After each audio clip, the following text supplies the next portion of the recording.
UP में गुंडा राज। उत्तर प्रदेश के मुख्यमंत्री योगी आदित्यनाथ अपनी चुनावी सभाओं में गुंडे बदमाशों की जगह जेल या सीधे ऊपर बताते हैं, मगर प्रदेश के बुलंदशहर में एक बदमाश के खिलाफ कार्रवाई कराने को डिप्टी सीएम के पत्र के बाद भी पुलिस कानों में तेल डाल सोई है और गांव इलाके के लोग बदमाश के खौफ से खौफजदा है। देखिए इस खास रिपोर्ट में। उत्तर प्रदेश के कानपुर देहात का बिकरू कांड जेहन में अभी ताजा होगा। विकास दुबे किस तरह पुलिस और सफेद पोशों की सरपरस्ती में कब कुख्यात अपराधी बन गया, इसका पता बिकरू गांव में हुए नरसंहार से लगाया जा सकता है। यह तस्वीर बुलंदशहर के थल इनायतपुर गांव की है। गांव की सड़कों में सन्नाटा है और घर में बिलाव रोती झदकती यह महिलाएं पुलिसिया कार्रवाई की गाथा सुना रही हैं, क्योंकि इस घर में पहले 2015 में पिता की हत्या हुई, फिर पिता की हत्या के गवाह बेटे को भी सरेराह हत्या कर दी गई। इन हत्या की वारदातों में गांव का दबंग बदमाश अनुराग त्यागी का हाथ रहा। अनुराग त्यागी मेरठ में भी एक हत्या के मामले में 10 साल की सजा के बाद कोर्ट से पेरोल पर है। गांव में एक और हत्या की वारदात में अनुराग त्यागी का नाम रहा है। 4 हत्याओं में नामजदगी और सजा के बावजूद अपने रसूख पर यह अपराधी जेल से बाहर है। इस अपराधी पर कार्रवाई के लिए सूबे के deputy CM Keshav Prasad Maurya ji Bulandshahr police को कार्रवाई के लिए पत्राचार कर चुके हैं, मगर बुलंदशहर पुलिस की इस बदमाश और रहमदिली इलाके में बदमाशों के खौफ को और मजबूती दे रही है। ये मेरी छोटी सी बेटी है, 9 महीने की थी। पापा और भाई भी नहीं है। हम तो अपने भाई क्या वो करवा रहा है, अगर कुछ भी करते हैं ना अच्छा बुरा उसमें समझ नहीं का नाम आता है, क्या वो करवा रहा है उसकी क्यों है हमसे के लिए खेतों में काम कर रहे हैं। लेकिन मुख्यमंत्री जी के लेटर को भी दरकिनार करा पुलिस ने। कोई मजदूर भी न जाता हमारे जंगलों में काम करने को। हाँ जी, योगी जी के उनसे मुलाकात नहीं हो पाई थी, इन्होंने फिर आश्वासन में लेटर भेजा। गीता जी, आपके परिवार के संग किस तरीके की घटनाएं हुई हैं? पहले हमारे पापा को मर्डर करा था सन 2015 में। बाहर सोतरे पे लेटे थे हमारे पापा, 11 बजे के करीब उनका मर्डर कर दिया था। और सन 2016 में उनके बेटे का करा था, मेरे पति है जो वो इस केस के गवाह थे। तो 29 तारीख में उनका मर्डर कर दिया था। 1 तारीख की गवाही थी, जिससे कि वो गवाही पे न जा पाए, इसलिए उनका मर्डर कर दिया था रास्ते में। इनकी जो बहन है ना, क्या नाम है आपका? डिम्पल जी, क्या घटना हुई थी और अब किस तरीके की आपको धमकी मिल रही है? हमें मारने की धमकी मिल रही है भैया। यहाँ हम काम भी नहीं कर सकते, जंगलों में मजदूर भी नहीं बुला सकते, कि जिस भी मजदूर से हम कहते हैं कि हमारे खेत में काम करने हो, वे यही कहते थे न हम नहीं आएंगे तुम्हारे खेत में काम करने।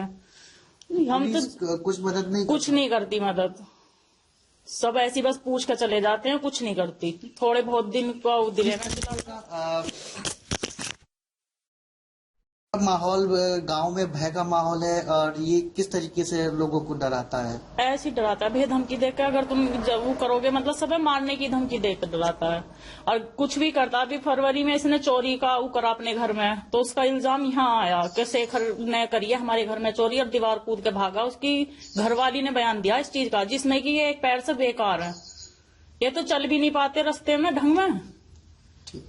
ये एक अनुराग त्यागी है, उसने पहले हमारे पिताजी का मर्डर करा 2015 में। छोटा भाई गवाह था तो फिर उसका 2016 में करा। उस बीच में मेरे पे भी गोली चलवाई, जो मेरे पेट में गोली लगी। मैं एक पैर से अपंग हूँ। उसके बाद में उसने अपने घर में चोरी का ड्रामा रचवाया, उसमें मेरा नाम लिखवाया, जिसमें पुलिस ने FR लगाई। ये पुलिस का एहसान रहा कि उस टाइम पर सच्चाई का मतलब वो करा कि अपंगता को देखते हुए उन्होंने, क्योंकि इसकी घरवाली ने तो ये कहा था कि 2 मंजिले से कूदे, जबकि मैं मतलब पैदल चलने के योग्य भी नहीं हूँ। आप कहो तो मैं पैंट खुला कर अपनी मतलब जांग दिखा सकता हूँ, मेरी जांग बिल्कुल खत्म है ये। और अब जो है इन्होंने 3-4 दिन पहले एक मोहित नाम का आदमी है, उसके घर में कूद के जो है रात शाम को 9-9:30 बजे के करीब में हंगामा तारा, उस पर गोली चलाई गई है 2-3 बार, लेकिन वो गोली मिस हुई है। जो भी हुआ है वो उसका नसीब है, समझे। पुलिस आने को तैयार नहीं है। वो सारे में कह रहा है कि शेखर करवा रहा है। मेरे खेत में मजदूर जो जाता है उसको धमका देते हैं कि जाओगे तो मार दिए जाओगे। समझे। इन छोटे छोटे अपने 3 बच्चे मेरे हैं, 3 छोटे भाई के हैं, किस तरीके से गुजर बसर होगी। मुख्यमंत्री जी को मैं खुद स्वयं मिलने गया, जिसके एवज में उप मुख्यमंत्री जी ने ये पत्र मेरे को भेज के आश्वासन, लेकिन अदालत में पैसा भर के संदेह का लाभ ले गए। जो फाइल में एक राशन के कोटे को लेकर शिकायत थी उसे हटा दिया गया। फोरेंसिक रिपोर्ट को जज साहब कह रहे हैं कि पढ़ने में नहीं आ रही। अगर जज साहब के पढ़ने में नहीं आ रही तो फोरेंसिक लैब वालों को बुलाया जाता, या फिर वो जज किस बात के हैं जब उनके पढ़ने में नहीं आ रही तो वो जजमेंट क्यों दे रहे हैं। एक कोतवाल का बयान हुआ लेकिन उसकी जिरह नहीं हुई। कितना तजुर्बे की बात है कि अदालत जैसी जगह भी जिस पर न्याय का मंदिर समझ। गांव में राजनीति से लेकर जमीन जायदाद के दखल में अनुराग त्यागी का रसूख देखने को मिलता है। उसकी दबंगई के आगे गांव में कोई आवाज नहीं उठाता। बताते हैं कि जिसके ने अनुराग के खिलाफ आवाज उठाई उसकी हत्या कर दी गई। ताजा वारदात के बाद मामले में बुलंदशहर पुलिस अभी भी कुछ भी कहने से बच रही है। शायद बुलंदशहर पुलिस को अभी किसी बड़े कांड का इंतजार है। मेरा नाम अमजद था। जी क्या हुआ था आपके साथ? हमारे साथ में मेरा भाई जो है वो राशन करने गया। उसने कहा तुम कम क्यों दे रहे हो। जब कम की बात आई तो उनको बहुत बुरा लगा। जब उन्होंने क्या काम करा, दे रहे पर हम तो गरीब आदमी, हम चले आए। किस तरीके का भय है उसका? गांव में कोई विरोध क्यों नहीं? विरोध नहीं करते थे, वो तो कुख्यात बदमाश है ही, डरते है। अरे तुम्हें बता करने की जरूरत ना है, आपको कुछ ना करना। भय तो है ही ना, कहते भय की हुआ जब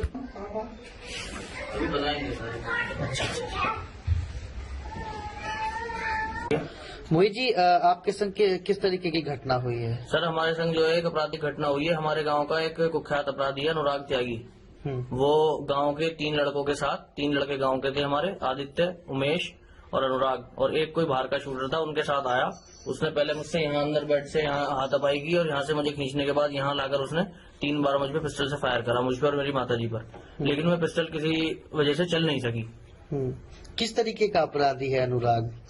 अपराधी क्या जी, वो पुराना मुलजिम है। वो कई बार पहले कत्ल कर चुका है, 2 कत्ल हमारे गांव में कर चुका है, एक पहले बाहर कर चुका है। बाहर के एक कत्ल में, मेरठ जिले के कत्ल में वो सजा याफ्ता भी है, बच गया था। उसमें 307 लगी हुई है। उस पर 10 साल के कारावास पे वो जो अपील पे छूटा हुआ है, इलाहाबाद से अपील पर छूटा हुआ है। और पिछली जुलाई में 6-7 जुलाई को अभी छूट कर आया 2 मर्डर केस में। क्या नाम है आपका? मेरा नाम बुद्ध प्रकाश। हाँ जी, आपके बेटे के संग किस तरीके की घटना हुई है और गांव में उसका कितना भय है? गांव में उसका ऐसा आतंक बना हुआ है जी, उसके सामने कोई बोलने को तैयार नहीं है। मैं एक ऐसे मोहल्ले में रह रहा हूँ जो जाटों का मोहल्ला है, उसके सामने कोई बोलने को तैयार नहीं है। मेरा एकला घर है यहाँ, और ना कोई मेरी मदद करने को तैयार है, ना उसके भय से कोई यहाँ आने को तैयार है। वो एकदम बाहर से आया, मैंने अपने पास में बैठाया, मैंने उससे कही तेरे हमारे बड़े बूढ़ों की बहुत दिन से उठ बैठ है, तो आज उसे भी खत्म कर रहा है। इतनी देर में उन्होंने मेरा लड़का भीतर से खींच लिया और बस बाहर को मैंने मेरे घर वाले दोनों धकेला। इतने वहां मोड़े पहुंचा, दूसरे से बोला मार गोली। उन्होंने पिस्टल चलाई, 3 बार पिस्टल चलाई, उन्होंने बाकी गोली नहीं निकली। नहीं, हमारे मरने में कोई कसर नहीं। पुलिस क्या कर रही है अभी? पुलिस क्या कर रही है? मैं परसों थाने गया, दरोगा जी ने कह दी कि अब कल तक तुम्हारी रिपोर्ट दर्ज हुई है और इतनी जल्दी तुम्हें क्या पड़ रही है। मन की इतनी देर में तो आदमी न जाता और सील करने तो जाते ही। मन की तो आज के बाद में हम नहीं आएंगे अब तुम्हारा दोहरा, अब हम पे कहीं कुछ होएगा तो करेंगे ना। तो बस यहाँ तक की घटना हमारे नॉलेज में है। अब पुलिस क्या कर रही है इसे पुलिस जाने। बदमाश अनुराग त्यागी की दबंगई गांव में कुछ इस कदर यूं है कि हाल ही में होने वाले पंचायत चुनाव में अपने गुर्गों को चुनाव मैदान में एक तरफा जीत के लिए दूसरे खड़े हो रहे प्रत्याशी के घर पहुंचकर पिस्टल से फायर कर दिए। मगर गनीमत इस बात की रही कि पिस्टल से फायर नहीं हुआ, जिससे चुनावी प्रत्याशी की जान बच गई।